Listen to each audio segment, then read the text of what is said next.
Dans l'extrême nord, la semaine de la femme s'ouvre en apothéose culturelle. La salle polyvalente de l'Alliance française des Garois, antenne des Marois, a vibré au rythme de la cérémonie marquant le lancement officiel des activités du 8 mars.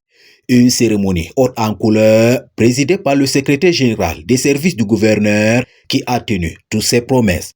Le public, composé d'autorités administratives, universitaires, des responsables associatifs et d'un parterre des femmes et jeunes, a été transporté dans un univers artistique d'une richesse historique.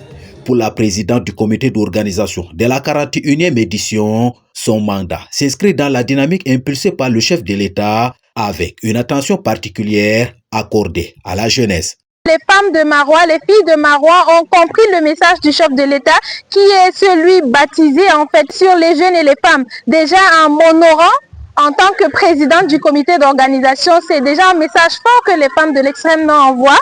Et une autre chose, c'est la forte mobilisation des femmes venues de toutes les aires culturelles, célébrer la femme, célébrer la fille de l'extrême nord, en mettant en valeur ses talents, ses potentialités, pas seulement socio-culturelles, mais on vient de comprendre, on vient d'observer les talents intellectuels avec la présentation des différents slams. Derrière cela, on peut dire que la femme de l'extrême nord, la fille, n'a pas seulement peut-être une beauté physique à démontrer, mais elle a des potentialités intellectuelles fortes et énormes. Cet après-midi culturel a permis à l'hôte du jour de féliciter les femmes pour la forte mobilisation et leur sens élevé de maturité et de responsabilité. C'est l'occasion de commencer par féliciter le comité d'organisation, l'ensemble des responsables administratifs, les partenaires, l'Alliance française des relations internationales pour le lancement réussi des activités marquant la célébration de la journée internationale de la femme. Sous le prisme d'un après-midi culturel, cela a permis de véhiculer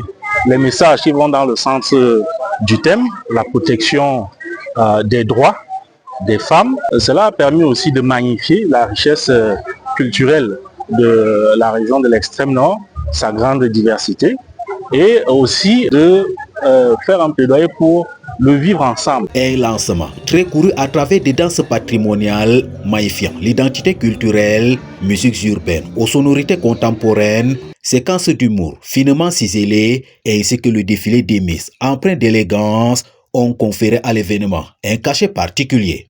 Chaque prestation soigneusement préparée traduit l'engagement des femmes à faire de cette 41e édition de la Journée internationale de la femme un moment d'expression, de valorisation et d'affirmation.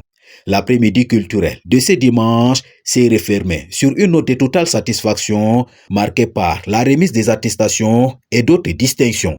Une consécration qui vient couronner le talent, la créativité et l'engagement des participants. Une semaine sans nul doute placée sous le signe des droits, justice, action pour toutes les femmes et les filles de la région de l'extrême nord.